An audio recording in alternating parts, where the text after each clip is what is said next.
그렇죠. 예. 어떤 경우가 있어요? 아, 우리 그 임원톡에다 올리셔야 합니다. 우리 톡. 아, 그래? 예, 그것에다가. 임원톡에다? 예, 예.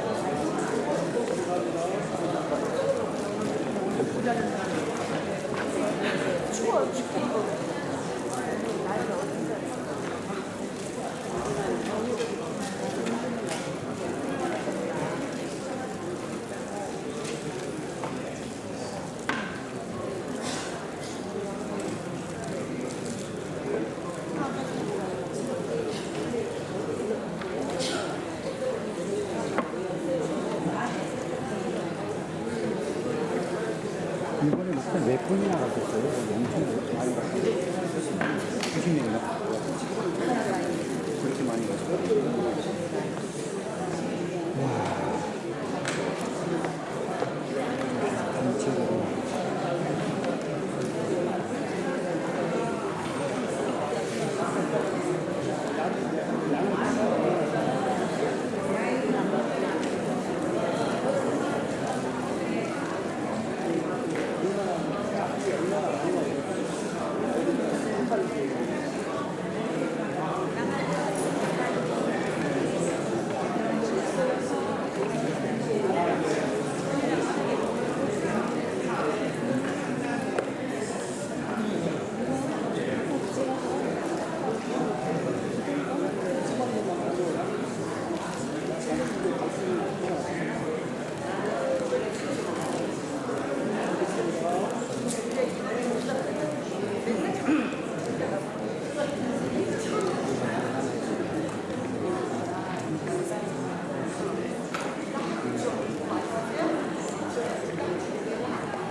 아래 거 똑같은 거 아니세요? 방금 올리신 거 다른 거? 똑같은 거. 여러 개.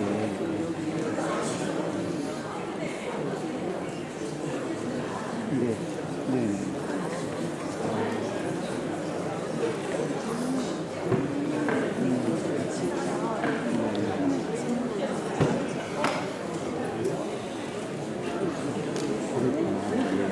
그래서 그분이 추천한 거. 네.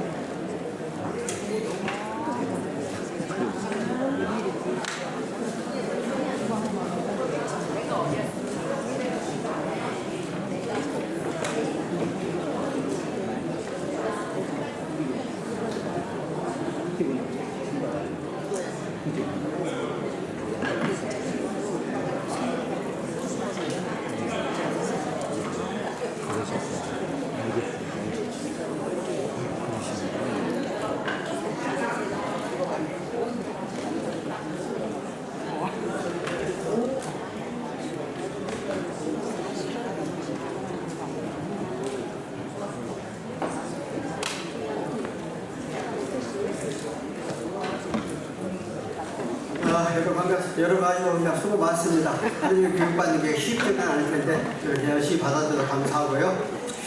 오늘 이 시간에는 우리가 박재신 목사님, 은혜 강성교회 목사님이 나오셔서 오늘 특강해 주는데, 은혜 강성교회는 통합주교회에서 나와서 별도 교회를 잘 지었습니다. 그러니까 교회 숫자도 한 2,000명 가까이 되는 그런 교회를 신임하고 있는 우리 박재신 목사님을 나와서 강의하실 때에 여러분의 크신 교회가 임하기 바랍니다. 우리 나오실 때 입장 박수로 환영해 주시기 바랍니다.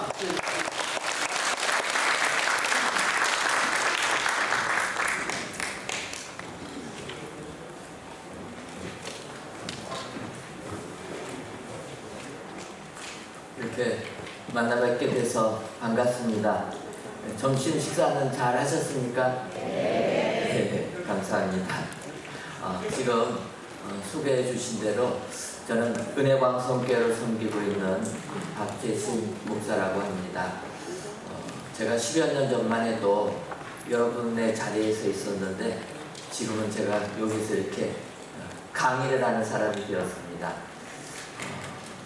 타 교단에서 우리 백석 교단으로 여러분들이 오시고 또 이런 교육을 통해서 다시 한번 우리가 목회에 대해서 생각해 볼 수 있다는 것, 이것을 하나님께서 우리들에게 주신 축복인 줄 믿습니다. 저는 통합 측에서 목회자로 안수를 받았고, 그러다가 10여 년 전에 이렇게 백석 교단에 가입을 한 사람입니다. 한국 교계가 특히 대한예수교 장로회라고 하는 이 교단들이 100여 년이 다 역사가 넘다 보니까 어느 순간 이 교단들이 다 보수화가 되어서, 사실은 개혁교회이기 때문에 캐톨릭에서 종교개혁을 통해서 우리가 새로워지려고 했는데 어느 순간 다시 캐톨릭화가 되었다. 저는 그렇게 생각을 합니다. 제가 통합에서 나왔지만 아시는 것처럼 통합 같은 경우는 굉장히 목회자들이 목회하는 게 어려운 조직 시스템을 가지고 있습니다. 당회라는 게 있고, 우리도 다 당회가 있지만 통합에는 담임 목사의 권한 자체가 없습니다. 굉장히 우리 백석에서는 이해가 안 가는 부분이지만 담임 목사 자체의 권한이 없고 모든 것이 다 당회의 권한입니다. 그래서 담임 목사님이 당회를 이끌지 못하면 아무것도 할 수 없는 게 통합의 조직이라는 겁니다. 하지만 백석을 와보면 백석은 헌법 자체에도 담임 목사의 권한이 있습니다. 그래서 담임 목사가 얼마든지 목회의 꿈을 펼칠 수 있는 교단, 이 교단이 백석 교단의 특징이라는 것입니다. 여러분들마다 다 개인적인 또 사연도 있고 사정이 있어서 이렇게 새롭게 백석 교단에 가입하신 줄 압니다. 하지만 이 백석교단에 오셨다라면 이 교단은 목회자가 마음껏 목회할 수 있도록 목회를 후원해주는 이러한 조직을 가지고 있다. 그래서 이런 조직 속에서 내가 마음껏 목회를 펼칠 수 있다는 것, 이것은 축복이 되는 줄 믿습니다. 여러분들 백석교단에 가입하신 것을 다시 한번 축하를 드리고, 이 백석교단에서 정말 여러분들 목회가 활짝 꽃피시기를 주님의 이름으로 축원합니다. 하나님께서 이 교단을 택하시고 작년에 45주년 기념대회를 했습니다. 바꿔 말하면 이 교단은 출발한 지 45년, 이제 올해 46년 된 그런 신생교단이라 이렇게 볼 수가 있습니다. 신생교단임에 여러 가지 자유로움이 있다라는 겁니다. 앞서도 말씀드렸지만 제가 10여 년 전에 백석교단에 가입했을 때 그때 백석교단의 교회 숫자는 3,200여 정도의 교회를 가지고 있는 교단이었습니다. 그런데 작년에 45주년 기념대회를 할 때 9,700교회가 넘는 이런 교단으로, 바꿔 말하면 10여 년 만에 3배로 이렇게 확장한 교단이라는 것입니다. 그러니까 저는 이 백석교단에 가입해서 우리 교단을 바라보면서 한국교회 희망이 여기에 있다, 이런 생각을 하게 됩니다. 사람은 항상 다 이뤘다 하는 그 순간 이제는 그 현상을 유지하려고 하는 특성이 강하다라는 겁니다. 그러니까 여타의 다른 교단들이 한국교회에 뿌리를 내리고 또 자리를 잡다 보니까 이제는 변화를 꺼리는 겁니다. 그리고 교단에 의해서 교단이 원하는 것만을 순종하기를 원하는 겁니다. 거기에 반발하면 저같이 면직 출교시키는 겁니다. 그런 거에 비해서 이 백석교단은 마음껏 목회를 할 수 있다. 이것이 하나님께서 여러분들을 백석교단으로 부르시고 또 여기에 맞춰가지고 하나님의 일을 하라고 여러분들에게 사명을 주시는 건 줄 믿습니다. 진정으로 이곳에 오셔서 교단을 옮긴다는 거 쉽지가 않지만 교단을 옮길 때 하나님께서 축복해 주실 줄 믿습니다. 사실 목회자에게 있어서 교단이라는 것은 얼마나 귀중한 겁니까? 저는 은혜광성교회로 예전에 풍납동에 있는 광성교회 분쟁 15년 6개월 만에 분쟁을 끝내고 어쩔 수 없이 저희가 교회를 떠나서 바로 옆에 천호동에다가 교회를 이전하고 새 출발하는 교회입니다. 원로 목사님이 계셨고 후임 목사님이 부임하셨는데, 후임 목사님 부임하신 지 몇 달 차 안 돼서 교회가 성장하게 되니까 분쟁이 시작됐습니다. 참 마음이 아픈 내용입니다. 교회는 성장해야 되는 것 아닙니까? 교회 사명은 전도해서 예수 믿게 해야 되는 것 아닙니까? 그런데 정통이란 게 있다 보면은 또 다른 생각들이 있는 것 같습니다. 그래서 후임자가 와서 교회가 성장하게 되니까 5개월 만에 나가라, 이렇게 얘기가 된 겁니다. 그래서 저는 그 당시 부목사로 있을 때 그래도 원로 목사님이 은퇴하시고 후임 목사님 오셨으면 후임 목사님을 지지하는 게 맞지 않냐, 교회법으로도 이제 원로 목사님은 은퇴하신 분이고 후임 목사님은 새로운 담임 목사님이시니까 담임 목사님을 따르는 게 맞지 않나, 그래서 담임 목사님을 지지했더니 새로 오신 담임 목사님이 뭐 교계적으로 힘이 있겠습니까? 바로 저희는 대항한칙이 돼가지고 면직 출교가 당한 겁니다. 그래도 원로 목사님이 저를 불쌍히 여겨주셔서 출교하기 전날 저한테 전화를 하셨습니다. 그럼 저한테 얘기하는 겁니다. 박 목사, 목회자가 면직 출교된다는 게 무엇인지 아는가? 그래서 제가 아무 생각 없이 목사님, 목사로서 교단에서 면직 출교되는 건 죽는 것이죠. 죽음이죠. 그랬더니 그 목사님께서 그걸 알고도 그쪽에 있는가? 그래서 제가 이거는 하나님의 뜻이 아닌 것 같습니다. 그랬더니 전화를 끊으셨습니다. 그리고 저는 그 다음날 출교를 당하게 됐고요. 뭐 여러 가지 많은 이유들이 있지만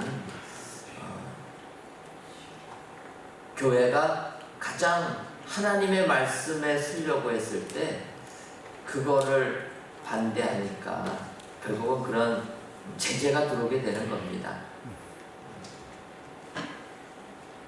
근데 더 마음이 아픈 거는 그런 통합 측에서는 교인들한테 그 통합 측 목사님들이 교인들을 그렇게 교육을 시킵니다. 지금 면직 출교된 목사님들은 이제 통합에서 면직 출교가 됐으니까 목사님이 아닙니다.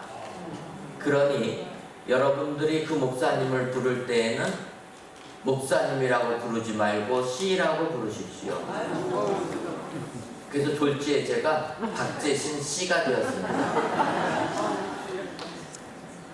그래서 제가 백석교단에 가입하고 나는 백석교단에서 인정해주는 목사다. 아직도 씨냐? 그랬더니 그래도 씨라는 거예요. 여러분, 이게 기득권의 교단의 무서운 점입니다. 하나님께서 안수를 준 사람을 인간이 아니라고 하고 부인하는 겁니다. 그거를 교인들한테 교육하는 겁니다. 여러분, 이게 우리나라 교계에서 벌어지고 있는 일이라는 겁니다. 목사로서 면직 출교되는 것은 그만큼 아픔이 있지만, 그러나 그럼에도 불구하고 하나님의 일을 위하여서 이게 옳은 것이라 했을 때 하나님께서 더 큰 축복을 주신 줄 믿습니다. 이렇게 해가지고 저희가 다 쫓겨났습니다. 교단에서도 쫓겨나고 교회에서도 결국은 쫓겨나고, 그런데 하나님께서는 이렇게 주를 위하여 충성하고 그래서 쫓겨났을 때 그때 하나님께서 축복을 해주셨습니다. 저희가 많은 성도님들이 지지해 주셨음에도 불구하고 교회를 떠날 수밖에 없는 상황이 되어서 교회를 떠나겠다 합의했을 때 이제 통합 측에서 그래도 많은 교인들이 다수가 떠나게 되니까 분립자금을 지원해 주셔서 저희가 그 분립자금 가지고 이제 풍납동에서 옆에 있는 천호동으로 이전을 하게 되었습니다. 근데 하나님께서 역사하시니까 교회를 이전할 때 그때가 집값파동 나기 전이었습니다. 2018년도에. 그래서 폭등하기 직전에 교회 부지를 한 465평을 매입을 했고, 그리고 이제 성전을 건축해서 딱 3년 만에 입당을 했습니다. 성전을 건축할 때에는 코로나 기간이었는데, 코로나 기간이 얼마나 건축비가 뛰었습니까? 그런데 저희 교회는 건축비 뛰기 직전에 입당을 한 겁니다. 이게 하나님의 은혜라는 겁니다. 사실은 코로나가 처음에 발생했을 때는요, 사람들이 어떻게 튈지를 몰랐습니다. 그래서 오히려 코로나 초창기에는 건축비가 더 싸졌습니다. 그러다가 2년 정도 지나면서 폭등을 하게 된 건데, 저희는 사실은 코로나 기간에 성전을 건축하면서 오히려 더 싸게 샀습니다. 예를 들면 뭐 올개를 이렇게 할 때 저희가 올개는 꿈에도 생각을 안 했습니다. 근데 어느 장로님이 1억을 그래도 우리가 새롭게 성전을 건축하는데 올개는 있어야 되지 않냐. 저희는 교회를 떠나야 했기 때문에 최대한 아껴서 절약해서 그렇게 성전을 건축하려고 했습니다. 그래서 올개는 생각도 안 했는데 그렇게 선물해 주셔가지고 이제 1억 가지고 올개를 살려고 보니까 1억이면 국산보다는 조금 더 좋은 걸 살 수 있겠더라고요. 그래서 외국제 올겐 가서 이렇게 들으니까요, 우리 귀에 맞는 것은 예전에 풍납동에서 들었던 그 좋은 올겐 소리가 익숙하지 않습니까? 그래서 그 회사 가서 이렇게 올겐 소리를 들으니까 저희 교회는 한 2억 2천짜리 정도가 마음에 드는 거예요. 그래서 저희가 얘기했죠. 우리는 헌금을 해줘서 1억짜리 올겐을 사러 왔는데 소리를 들어보니까 한 2억 2천짜리가 마음에 듭니다. 그랬더니 이제 그분들이 교회가 헌금은 1억이니까 좀 더 교회가 해라. 그런데 저희가 건축하려고 하다 보니까 이 비용이 만만치 않아서 그렇게는 못하겠습니다. 그리고 이제 시간을 끄는 과정에서 코로나가 터지고 모든 게 완전히 혼란 속에 빠진 겁니다. 그러다 보니까 그 올겐 회사는 다 정상적으로 물건을 팔기로 계약을 다 해놨다가 코로나가 터지니까 교회들이 다 취소한 겁니다. 취소하게 되니까 어떡합니까? 자기들도 회사랑 매출을 올려야 되는데 매출이 다 취소되니까 결국은 어떻게 됐습니까? 예, 자기들도 살아야 되니까. 그래서 저희가 그냥 1억 주고 하나님의 은혜로 코로나가 다른 모든 데를 힘들게 하는데 오히려 저희는 그때 덕을 많이 받습니다. 모든 게 멈춰지니까 그냥 우리한테 줄 수밖에 없었던 겁니다. 그리고 저희는 그래도 불립자금 받아서 현찰을 가지고 있으니까 현찰 보고서 그냥 시공비도 싸게 있고 그렇게 해서 코로나 과정 속에서 딱 3년 만에 2021년에 입당을 하고 당시는 코로나에서 입당 예배는 2022년도에 드리고 이제 저희가 2024년도를 맞이하고 있습니다. 돌이켜보게 되면 그게 다 하나님의 은혜라는 것을 깨닫게 됩니다. 우리가 지금 상황이 힘들고 어려워도 하나님의 말씀 붙잡고 나가게 되면 하나님께서 우리들을 들어서 주실 줄 믿습니다. 여러 가지 또 교단을 옮겨야 되고 또 여러 가지 많은 교회 안에 갈등과 분쟁이 있어도 믿음 가지고 말씀에 의거해서 우리가 교회를 이끌어 나간다고 하면 하늘에 큰 축복 내려줄 줄 믿습니다. 갑자기 건축 얘기하니까 할 말이 많아가지고 일 예만 얘기하면요 정말 우리가 성전을 건축할 때 참 다들 어려운 건 아닙니까? 저도 성전 건축하면서 그런 어려움을 알았다라면은 건축을 안 했을 겁니다. 근데 그런 경험 하나도 없이 교회를 떠나야 돼가지고 어쩔 수 없이 건축을 하게 되니까 그러면 건축을 하나보다 그렇게 생각을 했는데 실제 건축 허가를 받는 것부터 굉장한 어려움이 많았습니다. 여러분 생각해 보십시오. 땅을 주변 시대에 비해서 싸게 살려면 우리는 비용이 없는 것 아닙니까? 그래서 싼 부지를 매입을 해야 되는데 싼 부지라는 것은 그만큼 문제가 있는 부지 아니겠습니까? 근데 저는 그런 생각도 못하고 우리 재정이 없으니까 싼 땅 나오게 해달라 기도해가지고 하나님께서 싼 땅을 주셨습니다. 그래서 그 땅을 딱 샀더니 이게 건축하는 게 허가도 잘 안 나오는 그런 땅이었어요. 그런데도 하나님께서 다 역사하셔서 땅을 건축할 수 있게끔 축복해 주시는 겁니다. 건축 허가를 받기 전에 규모가 있다 보니까 건축 심의부터 받아야 됩니다. 심의 받으려고 했더니 주민들이 반대를 해가지고 안 된다는 거예요.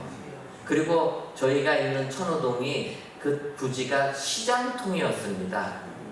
그래서 시장이니까 여러분 그 도로에 좌판들이 쫙 깔려 있지 않습니까? 그러니까 건축가에서는 이런 데서 이렇게 큰 건물을 어떻게 짓냐 사고 난다. 그래서 허가도 안 해주는 겁니다. 그런데 하나님께서 건축 국장을 연말에 딱 바꾸더니 네. 우리 교회 집사님 40년 친구를 네.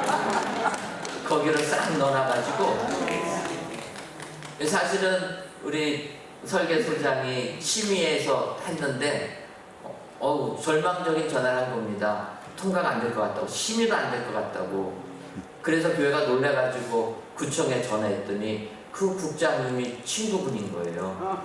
그래서 우리 집사님이 그랬답니다. 아니 너는 건축하고는 연관도 없는 애가 왜 여기 와 있냐.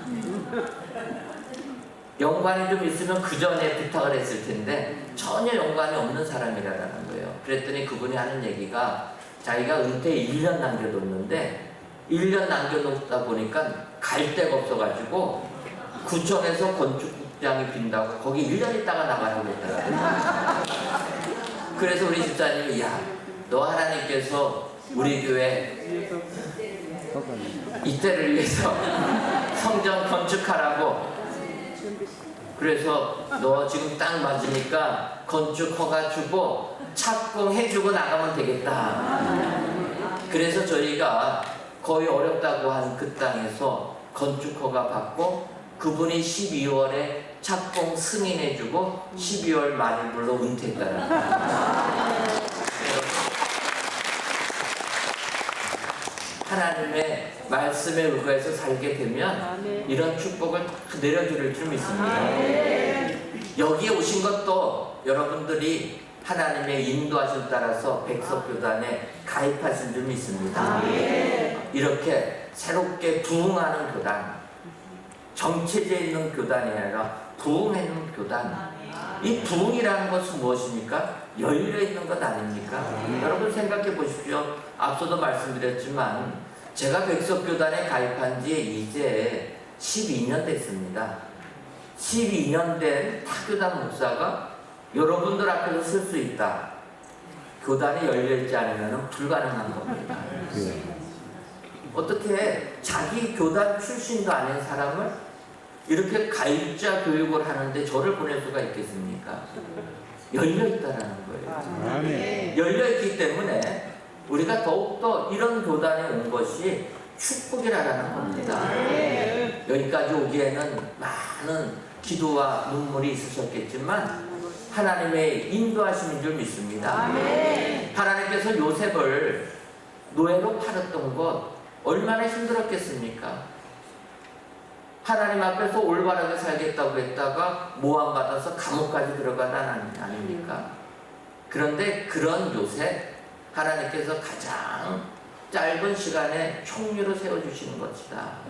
하나님과 함께하기만 하면 우리 앞길 속에 형통의 길이 임하게 될 줄 믿습니다.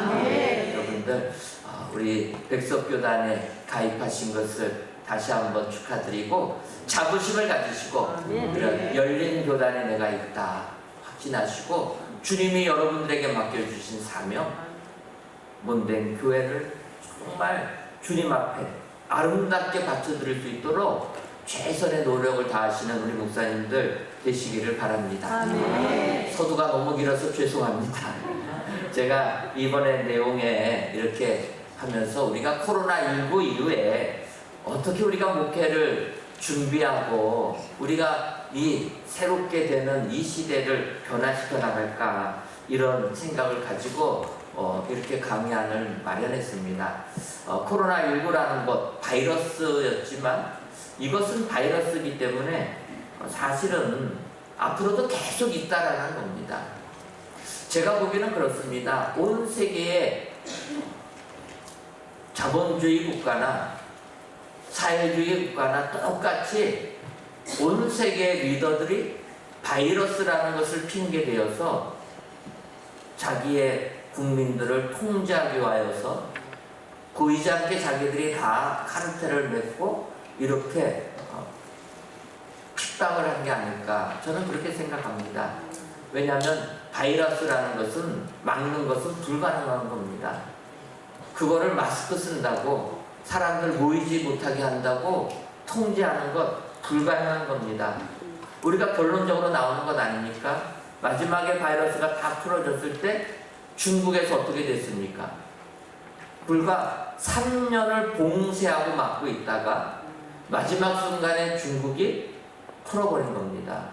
한꺼번에 그 15억 되는 인구가 바이러스가 다 퍼져버리고, 그래서 화장을 할 수가 없어가지고 그 한 달 이상 막, 그래서 나중에 화장 못하니까 그냥 묻어버린 것 아닙니까? 제가 중국 목사님을 한번 뵈니까 자기 장모님이 코로나 기간에 소천하셨는데, 그때 마지막 퍼지게 돼가지고 시신을 화장하려고 하니까 한 달을 기다려도 안 된다는 거예요. 근데 이제 뭐 사회주의 국가는 약간의 이렇게 좀 통하는 게 있지 않습니까? 그러니까 자기는 그나마 은혜로 화장을 할 수 있었다는 겁니다. 여러분, 결국은 중국이 다 감염이 돼서 사람들이 한차가 생겨서 바이러스를 이겼다는 겁니다. 3년을 봉쇄했던 그 나라가 왜 그럼 갑자기 풀었느냐? 3년을 봉쇄하면서 규제를 하다 보니까 마지막에는 중국에 있는 대학생들이 들고 일어났다는 거예요. 저희는 몰랐는데 중국에 있는 대학생들이 다 들고 일어나니까 국가에서도 이건 아니다 해가지고 풀을 수밖에 없었다는 겁니다. 여러분, 바이러스는 그렇다라는 겁니다. 제가 교재를 이렇게 한 것 중에서도 바이러스가 인간에게 알려진 건 1800년대입니다. 페니실린이라고 해서 저온 살균법, 그걸로 해갖고 바이러스가 처음 우리에게 알려진 겁니다. 그러니까 인류가 바이러스를 알게 된 것도 불과 200년도 안 되는 겁니다.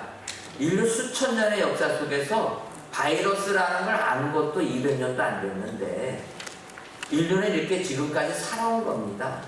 그러니까 지금 코로나가 생겼다라는 것은 이건 그전에도 계속 있었다는 것이고, 바꿔 말하면 앞으로도 코로나라는 것은 계속 있을 거라는 겁니다. 방법이 없는 겁니다. 하나님께서 인류를 창조하실 때 다 면역할 수 있는 면역 시스템을 주셨기 때문에 우리가 이런 바이러스부터 살아나는 거라는 겁니다. 그러니까 우리가 바이러스와 싸워서 이기는 것은 안 만나고 뭐 이러는 게 아니라 내 스스로 저항력을 키워서 건강 관리하시고 운동하셔서 저항력을 키워가지고 면역 시스템이, 하나님이 우리에게 주셨던 면역 시스템이 망가지지 않고 활성화가 되게 되면 우리는 바이러스를 이기게 돼 있다는 겁니다. 이게 다르게 이용이 돼가지고 한국 교회를 폐쇄시킨 것 아닙니까? 언론이 총동원돼가지고 비과학적으로 하는 그런 교회들 표본으로 찍어가지고 한국 교회를 문 닫게 만든 것 아닙니까? 결론적으로 코로나19를 지나면서 한국 교회가 모이지를 못했습니다. 영상 예배 드리는 걸 인정할 수밖에 없었고, 저희 교회도 마찬가지였습니다. 영상으로 드리게 했고 실시간 중계하면서 예배를 드렸습니다. 그런데 그 결과 이제 코로나19가 풀리고 나니까 3년이 지나서 풀리고 나게 되니까 모이는 게 뚝 떨어진 건 아닙니까? 한국교회 코로나19를 지나면서 만여 개 교회가 문을 닫았다고 이야기합니다. 힘든 개척교회, 자립하지 못하는 교회들이 많이 폐쇄를 됐습니다. 저희 노회에 속한 작은 교회들도 우리 목사님들이 그런 얘기합니다. 코로나19 지나면서 못 모이다 보니까 그나마 모이는 성도들이 떠나가서 교회를 폐쇄할 수밖에 없었습니다. 안타까운 이야기를 하는 겁니다. 이게 한국교회가 닥친 현실이라는 겁니다. 이럴 때 그러면 우리가 어떻게 이 현실을 벗어나야 되느냐? 우리는 다시 한번 신앙적으로 접근해야 될 줄 믿습니다. 제가 보면 히브리서 10장 24절과 25절을 보면 서로 돌아보아 사랑과 선행을 격려하며 모이를 피하는 어떤 사람들의 습관과 같이 하지 말고 오직 권하여 그날이 가까움을 볼수록 더욱 그리하자. 모이기를 피하는 어떤 사람들의 습관과 같이 하지 말고, 이게 하나님께서 우리에게 명하시는 말씀인 줄 믿습니다. 시대가 이렇게 코로나19를 지나면서 모임이 많이 없어지는 겁니다. 예전에는 큰 일이 있어도 주일 성수하고 나머지 시간에 이분들이 다른 일을 했습니다. 여행을 가시는 분들도 주일 성수를 하고 여행을 가셨습니다. 근데 지금은 어떻게 됐습니까? 여행 가실 계획이 있으면 여행을 가셔서 현지에서 예배를 드린다는 겁니다. 교회 입장에서는 3년을 그렇게 얘기했기 때문에 그거를 번복할 수가 없습니다. 그래도 여행지에서 예배 드려주면 고맙다, 이렇게 말할 수밖에 없는 겁니다. 그러다 보니까 교회에 모이는 모임이 또 떨어지게 되는 겁니다. 저희 교회도 아직까지도 코로나 이전에 비해서 한 85% 이 정도밖에는 출석이 확인이 안 됩니다. 회복이 안 되는 겁니다. 그런데 유튜브로 보는 숫자까지를 포함하면 똑같습니다. 한 15% 정도는 교회에 와서 성전 예배를 드리는 게 아니라 무슨 일이 생기면 영상으로 예배를 드린다라는 겁니다. 이게 참 회복이 안 됩니다. 모이기를 피하는 사람같이 하지 말자, 그래서 모이자 강조를 해도 이게 쉽지가 않습니다. 그래도 우리는 모이는 것을 강조해야 될 줄 믿습니다. 교회 안에 예배드리러 와서 모여서 예배를 드리고, 예배뿐만 아니라 교제도 교회 안에 와서 하게 되고, 모든 중심이 다시 한번 교회가 될 수 있도록 우리가 변화를 시켜야 된다는 것입니다. 그 다음에 두 번째로 방법론적으로, 그러면 이렇게 성도들이 교회로 올 수 있도록 교회가 최대한 조심해 줘야 된다.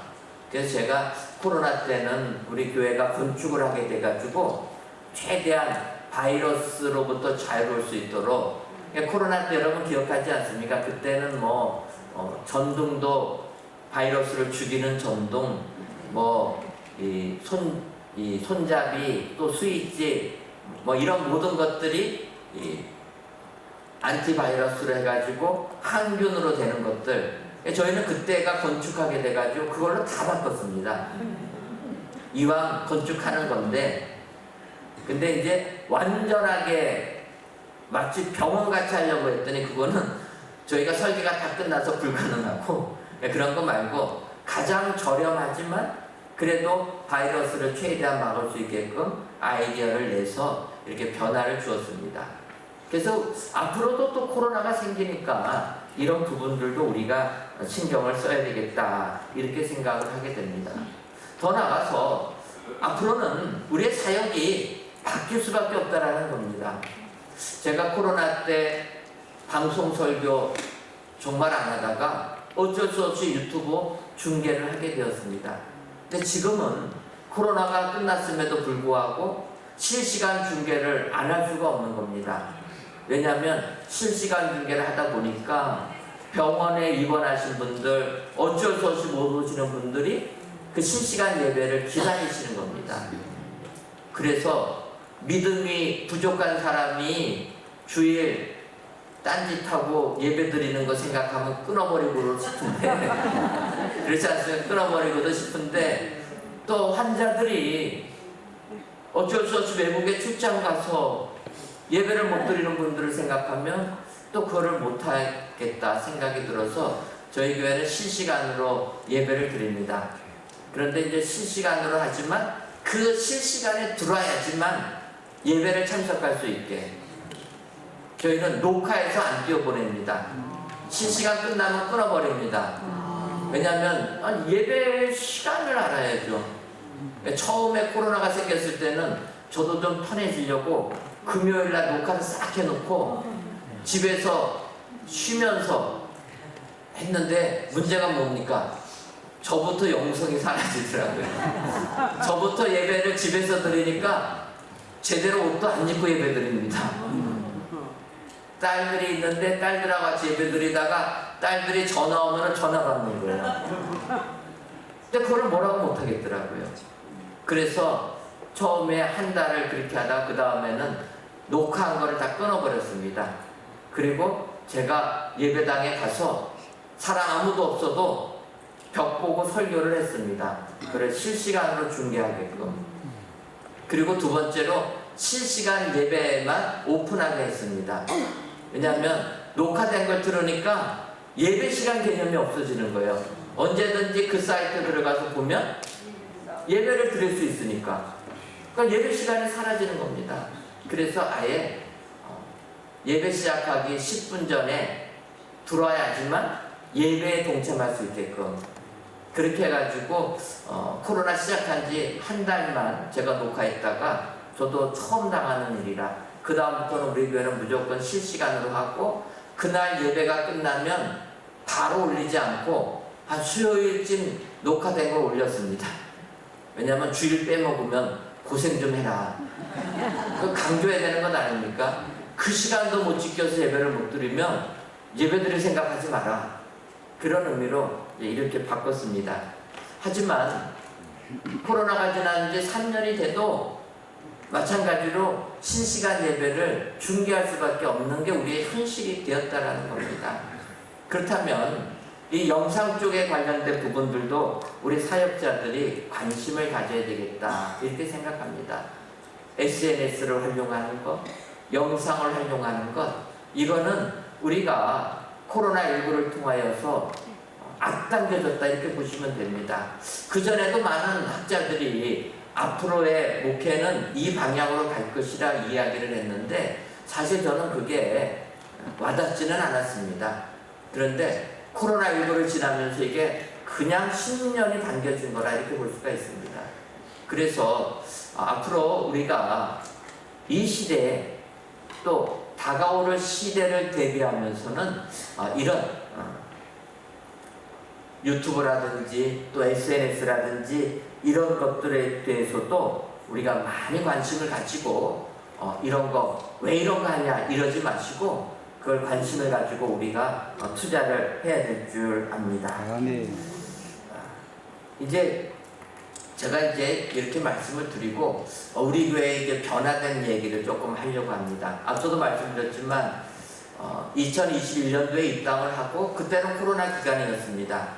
2022년도에 입당 예배를 할 때는 이제 나라에서 웬만큼 코로나를 다 풀어줬을 때 그때 입당 예배를 하고 이제 우리 교회가 모이기를 힘쓰는 교회가 되자 다시 한번 부흥과 회복의 교회가 되자 강조를 해가지고 작년 2023년도를 지나가는데도 한번 성전에 안 오신 분들의 발걸음을 교회로 이끌어 나가는 게 쉽지가 않았습니다.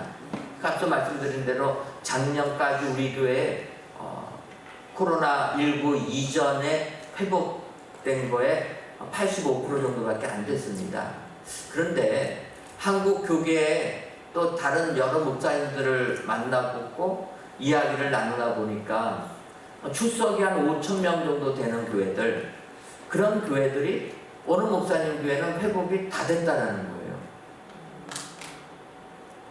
저는 출석이 2,000명밖에 안 되는 교회였는데 회복이 아직도 안 되고 있습니다. 그런데 출석 작년 5,000명 되는 교회들이 회복이 되었다라는 거예요.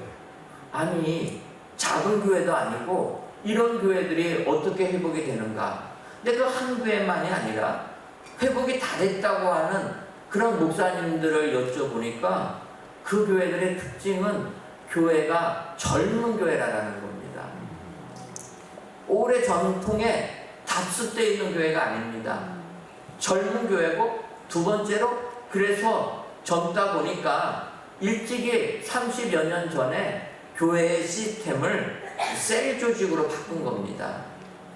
여러분들 셀 조직을 갖추고 계십니까? 아니면은 정통의 구역 조직을 가지고 계십니까? 어떤 식으로 여러분들 우리 성도님들을 관리하고 계십니까? 역사가 오래된 교회들은 대부분이 구역 조직입니다. 저희 교회도 구역 조직이었습니다. 구역 조직은 아시는 것처럼 구역장 권찰님이 계셔서 구역을 관리해주는 역할입니다. 그런데 셀 조직을 보게 되면 셀은 뭐 평신도 사역자라 이렇게 해가지고 그 구성원들을 나름대로 관리하게 만드는 겁니다.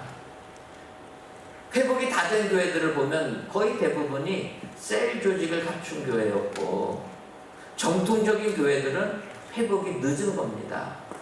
그래서 저희 교회도 마찬가지고, 그래서 올해 저희 교회가 셀 조직으로 바꿔버렸습니다. 그런데 이제 목사님들께 말씀을 드렸더니 정통교회가, 저희 교회가 원래 있던 교회부터 시작하게 되면 65년 된 교회입니다. 정통교회가 셀로 바꾼다는 거 불가능하다는 거예요. 교인들이 그거 원하지 않는다는 겁니다. 힘들다는 거예요. 그래서 저한테 그렇게 위로를 주십니다. 정통교회가 셀로 시도한 것만 해도 반절은 성공한 것이다. 여러분, 그래서 제가 올해부터 셀로 바꿨습니다. 그런데 셀로 바꾸려고 하다 보니까 저는 셀에 관심 없었습니다. 뭐 정통교회에 있다 보니까 구역이나 셀이나 뭐 다를 게 있습니까? 제가 보기에는 똑같았습니다. 이름만 바꾼 거지. 그래서 이제 셀을 바꿔야 되겠다. 왜냐하면 셀로 했던 교회들이 그 작은 소그룹들의 모임이 무너지지 않고 코로나 기간에도 살아있었기 때문에 이렇게 회복되는 걸 보고, 아, 그러면 셀이 조금 다르구나 해서 이제 셀 교회들, 셀 조직을 이렇게 살펴보니까 거의 비슷한데 약간의 다른 게 있습니다. 그러니까 셀은 구역장 권찰님처럼, 구역 조직처럼 목회자의 지시를 받아서 움직이는 게 아니고, 셀은 셀 리더들을 평신도 사역자라 해서 본인이 판단해서 진행하는 것. 그래서 셀처럼 도움시키고 배가하는 것. 아, 이런 게 셀의 특징이다. 비슷한데 뭐 이걸 갖고 했나 했지만 뭐 그런 내용입니다. 그래서 제가 코로나19를 회복한 교회들을 보면서 그러면 우리 교회도 좀 셀로 바꿔야 되겠다. 그런데 셀이라는 게 나온 것도 한국 교회에 소개된 것도 30년이 지났습니다. 한 세대 지난 것 아닙니까? 그렇다면 이왕 우리가 그런 소그룹을 활성화시키는 모임으로 나간다고 하면은 새롭게 조금 용어를 좀 바꿔야 되겠다. 제가 느끼기에는 셀이라는 용어가 마음에 들지가 않은 겁니다. 왜냐하면 제가 그 셀이라는 걸 설명하는 것을 이제 보니까 셀이라고 하는 거예요. 셀이 무엇입니까? 생물학적인 용어입니다. 그래서 세포예요, 세포. 그래서 셀 조직을 설명하는 그 책들을 보게 되니까 생물학적인 용어를 설명하는 겁니다. 셀, 하나의 세포다. DNA, 멤브레인, 뭐 이런 거 설명합니다. 제가 느끼기는, 아니 교회까지 와갖고 우리가 생물학 배울 필요가 있나. 그래서 이왕이면 이렇게 하지 말고 용어를 좀 바꿔야 되겠다. 그래서 셀을 모티브로 해가지고 성경에 있는 용어로 바꿨습니다. 하는 내용은 셀 리더들이 하는 내용인데 성경을 모티브로 해가지고 이것만 보면은 내가 무슨 일을 하는 건가 깨달을 수 있게끔 그렇게 바꾼 것이 노아의 방주를 생각했습니다. 노아의 홍수는 다 아는 내용 아닙니까? 세상 사람들도 노아의 방주는 압니다. 그래서 우리가 방주를 모티브로 해가지고 조직을 바꿔야 되겠다. 그래서 방주라는 히브리어가 테바입니다. 그래서 저희 교회는 셀이라는 단어, 뭐 목장, 뭐 이런 단어를 안 쓰고 우리 구역 조직의 구역을 테바라고 바꿨습니다.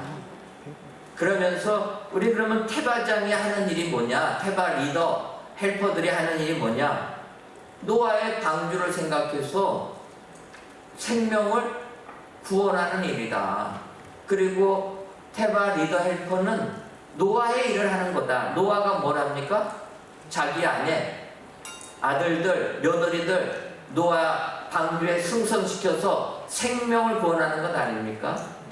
그러니까 테바의 리더 헬퍼들은 영혼 구원이 목적이다. 노아를 생각하면 된다.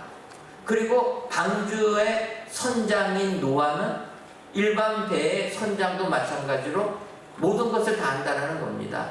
그러니까 평신도 사역자라는 거예요. 그리고 중요한 것은 방주는 엔진이 없는 배입니다. 우리가 아는 대로 방주는 물 위에 떠 있는 기능만 있는 거지 어디로 가는, 내가 원하는 데를 가려고 하는 그런 용도의 배는 아니라는 겁니다. 그래서 노아가 방주를 건축할 때 얼마나 세상 사람들이 비웃었겠습니까? 아니, 배를 만들려면 돈벌이 수단으로 배를 만들어야지 물 위에 뜨기만 하는 배를 뭐 하려고 만드냐, 세상 사람들이 조롱하지 않았겠습니까? 근데 우리가 아는 대로 홍수가 나고 나니까 그 배를 만든 목적이 있는 겁니다. 여러분, 홍수가 나서 온 세계를 뒤덮기 전에는 목적지가 있었습니다. 근데 홍수가 나니까 물에 다 잠겨가지고 목적지가 없는 겁니다. 그러니까 필요가 없는 거예요.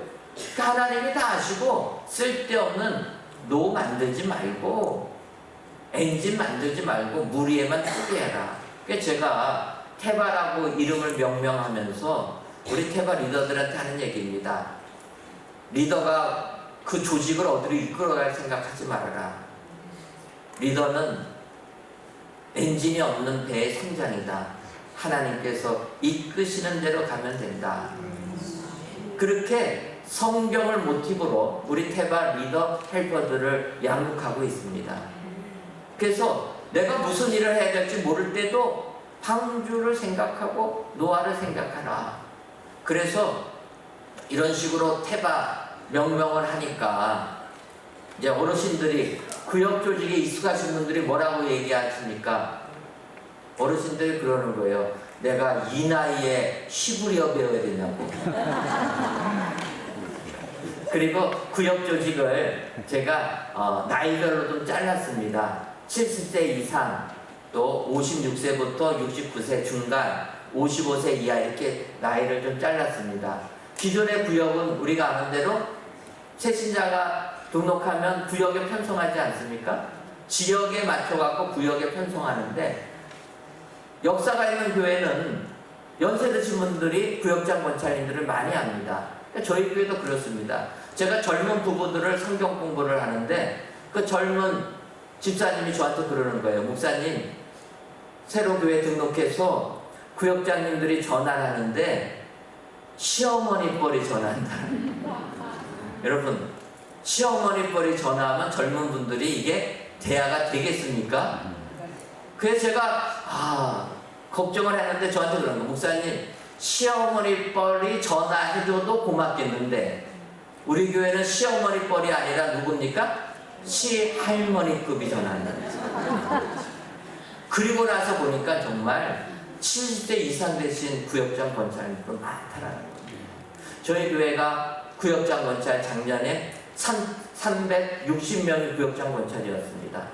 그런데 이렇게 구역을 테바로 바꾸려고 하다 보니까 70세 이상 되신 구역장 권찰님들이 120명이에요.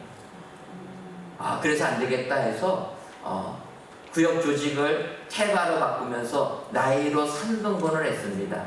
그래서 70세 이상은 제페트라, 56세부터 69세는 헤마르라, 또 55세에는 고페를 이렇게 명명을 했습니다. 이것도 히브리어를 쓴 겁니다.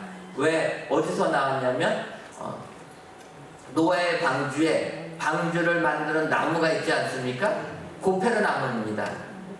그리고 그 방주라는 게 모세의 갈대 상자에서도 방주가 나옵니다. 갈대 상자가 방주, 똑같은 테바를 씁니다. 그럴 때 그 방주를 노아의 갈대 상자에 갈대 나무에 물이 새지 않도록 엽청을 바르고 나무진을 바릅니다. 그 엽청이라는 히브리어가 헤마르고 나무진의 히브리어가 제페트입니다. 그래서 우리 교회 55세 이하는 기둥이다, 다음 세대 기둥같이 써야 된다 해서 고페르 세대라 명명을 붙였고, 중간 단계는 엽청같이 젊은이들 세상 힘든 데서 보호해줘야 된다, 물 새지 않도록 막아줘야 된다, 그래서 해마르로 붙였고, 제페트는 송진으로, 나무진은 나무를 치유하는 역사가 있습니다. 그 역할입니다. 그래서 젊은 세대들 연륜 있으신 분들이니까 그들의 상처를 치유해 주십시오. 그래서 이런 치유의 이름에 명명을 붙였습니다. 그러니까 이렇게 명명을 하다 보니까 이제 70세 이상 되신 분들이 제일 불만이 많았습니다. 아까도 말씀드렸지만 이 나이에 테바라는 히브리어도 배워야 되고 제페트라는 히브리어도 배워야 되고 못 살겠다라는 거예요. 돌아서면 있는 나이인데 갑자기 히브리어 배우라고 하니까 못 하겠다는 겁니다. 그래도 기도하면서 그냥 제가 밀어붙였습니다. 그냥 여러분들도 아시는 것처럼 저는 좀 민주주의적인 사람 아닙니까? 제 보면 좀 어떻게 보이십니까? 좀 독선적이지 않은 사람같이 보이지 않습니까? 네, 저희 교회에서 목회할 때도 우리 성도님들 의견을 최대한 듣고 저는 뭐 제가 의견 내놓지 않고 다 했습니다. 그렇게 목회를 하는데 이번만큼만은 따라오십시오. 교인들한테 얘기했습니다. 왜냐하면 교회를 완전히 변화를 주는데 여러분들 의견을 다 들으면 배가 산으로 갑니다. 이번만큼만은 저를 신뢰하시고 따라와 주시면 고맙겠습니다. 교역자들이 상의하고 당회가 만장일치로 다 결의해 주신 거니까 우리 당회를 신뢰하고 따라와 주십시오. 이렇게 해갖고 올해 1월 첫째 주부터 변화를 주었습니다. 변화를 줄 때 제일 어려웠던 게 저희 교회는 새벽 기도회가 작년까지는 5시에 1부를 드리고 6시 반에 2부를 드렸습니다. 그런데 교회를 옮기다 보니까 새벽 기도 나오는 게 힘들어졌습니다. 많이를 못 모이는 거예요. 그래서 이래갖고는 안 되겠다, 좀 합쳐야 되겠다 하는데 여러분 새벽 기도에 나오시는 분들의 신앙이 어떤 분들입니까? 투철한 분들 아닙니까? 특히 일부 새벽 기도에 나오시는 분들은 어떠한 분들입니까? 더 투철한 분들입니다. 그런데 우리는 새벽 기도에 찬양대가 있습니다. 그러니까 일부 새벽 기도 나오는 것도 어려운데 이분들이 찬양대로 봉사하는 분들입니다. 찬양대 봉사하시는 분들은 적어도 새벽 3시 반에 일어나야 됩니다. 그래갖고 오시는 분들이에요. 하나님과 약속하고 드리는 분들입니다. 그런 분들한테 우리가 1부하고 2부 예배를 합쳐야 되겠습니다 했더니 어떻게 됩니까? 말도 안 된다라는 거죠. 그렇지 않습니까? 그래서 제가 그랬어요. 5시하고 6시에 드리는 걸 합쳐서 6시에 드리자. 5시 반보다 우리가 6시에 드리자. 왜냐하면 5시에는 사실은 대중교통을 타고 오기가 어렵습니다. 근데 점점 요즘에는 대형 교회들도 버스를 운행 안 하지 않습니까? 저희도 버스를 다 처분했습니다. 그러다 보니까 대중교통을 이용하고 오려면 그래도 조금 버스가 다닐 시간이 돼야 되겠다. 그래서 6시 하면은 직장 가시는 분들은 새벽기도 마치고 바로 가면 되니까 우리가 6시에 드리자 한 번에. 그래서 이제 6시에 새벽기도회로 합치자 했더니 그 찬양 대원들이 그러는 겁니다. 아니 6시가 무슨 새벽기도 하냐고. 6시면은 여름 되면은 날이 밝았다라는 거예요. 그래서 6시가 무슨 새벽 기도회냐, 아침 기도회지. 그래서 제가 그분들한테 그랬습니다. 아침 기도회는 어떠냐? 오전 기도회도 좋다. 우리가 모이는 게 중요하지. 우리가 새로 변화 줄 때 양보를 좀 하십시오. 그랬더니 이분들이 한 일주일 웅성웅성 하셨습니다. 그런데 일주일 지나니까 그분들 그러는 거예요. 교회 방침에 순종하겠습니다. 그래서 제가 그랬습니다. 여러분들의 신앙을 확신합니다. 새벽기도 나오시는 분들이 교회가 기도하고 이렇게 하겠다고 하면은 순종하는 신앙들이지 끝까지 반대하는 신앙은 아니지 않습니까?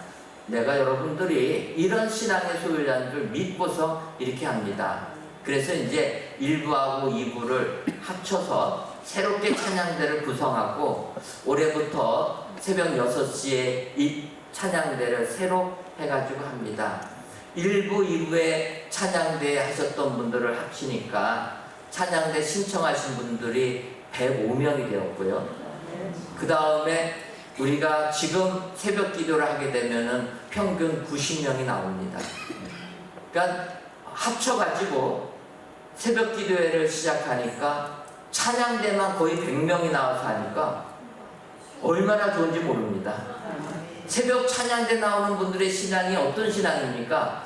이분들이 주여 삼창하고 흩어져서 기도하면은 교회가 살아있는 것 같습니다. 교회가 조직을 바꾸고 무엇을 바꿀 때 힘들고 어려운 게 많이 있어도 이렇게 믿음 가지고 나가게 되면 또 교회가 새로운 동력을 받게 될 줄 믿습니다. 제가 1월 첫째 주부터 1월 2일부터 이렇게 새벽 기도에 합치고 찬양대원들이 찬양하고 성도들이 모두 모여서 새벽마다 기도하는 것을 보면서 제 나름대로도 교회를 구역을 바꿀 때 얼마나 힘들었겠습니까? 저도 사람인지라 아침마다 새벽마다 기도할 때마다 걱정이 되고 내가 하는 게 맞는 건가? 왜냐하면 성도님들의 불만이 많으니까요. 굉장히 불만이 많죠. 구역장 권사님도 평생을 하셨던 걸 흩어버렸으니까 뭐 그냥 난리가 나는 거. 구역에서 인위적으로 이렇게 친밀함이 있었는데 구역을 쪼갰다고 난리가 나가지고, 그래서 신들 때에도 이렇게 있다 보니까 이제 2월 달까지는 바꾸는 거를 말도 많았고 준비를 하고 3월 달부터 다시 모이라 하게 되니까, 모이고 나니까 이분들이 인정하는 겁니다. 모이기 전까지는 불만이 가득 찼었는데 모이고 나니까 저는 8명 단위로 쪼갰습니다. 노아의 방주 모티브를 그대로 해가지고 8명이지 않습니까, 식구들? 그래서 테바의 구성원도 8로 나눠가지고 그래서 모이게 했습니다. 그래서 이렇게 8로 하니까 최소 6명 이상이 모이는 거예요. 그 정도 되니까 모임이 힘이 생깁니다. 그리고 자유롭게 셀 조직이니까 정해진 시간 말고 그 셀의 특징에 맞춰서 모임을 갖게끔 시간을 열어두게 되니까 모임이 더 많아지게 되고 또 자유롭게 모이게 되고 사람이 많아지게 되니까 힘을 얻게 되었습니다. 그래서 3월부터 모일 때 힘을 얻게 되었고 이제 4월을 지나오니까 안정이 많이 됐습니다. 여러분, 제가 갑자기 왜 여기서 이런 걸 하느냐, 힘들고 어려운 게 많이 있지만 우리가 이렇게 기존에 있는 데서 변화를 줄 때 하나님께서 은혜를 주실 줄 믿습니다. 목사님들의 사역지마다 다 상황은 다르지만 기도하시면서 하나님께서 주신 지혜를 가지고 어떻게 교회를 변화를 주고 새롭게 할까, 여러분 기도하시면서 작정하시면 하나님께서 크신 지혜 주실 줄 믿습니다. 거기에 맞춰서 여러분들, 하나님께서 나를 백석교단에 보내주셔서 목회자가 마음껏 목회하는 것을 후원해주는 교단, 이 교단에서 내가 마음껏 목회를 할 수 있다는 것, 은혜요 복이 되는 줄 믿습니다. 여담으로 저희 교회 장로님들은 통합 측에서 이렇게 잘하신 분들 아닙니까? 가끔 가다가 통합 측 같은 생각을 가지고 저한테 이야기할 때가 있으면 제가 강조합니다. 여기는 백석교단입니다. 여기는 백석교단입니다. 뭐 정치하고 싶으면 통합으로 가셔야 됩니다. 여기는 그런 거 안 합니다. 여기 장로님들은 목회자가 마음껏 목회할 때 후원하고 필요하면은 하는 일은 뭐냐? 오셔가지고 식사 대접하는 겁니다. 얼마든지 노예 오셔도 되는데 식사 대접하시려면 노예 오십시오. 그랬더니 한 명도 안 오시더라고요. 이런 교단에서 목회자가 마음껏 목회할 수 있는 교단에 오는 게 축복이다. 여러분 기억하시고 각자의 교회를 보시면서 변화를 시도하셔서 다음 세대 정말 한국교회 하나님께서 우리 교단을 택하신 줄 믿습니다.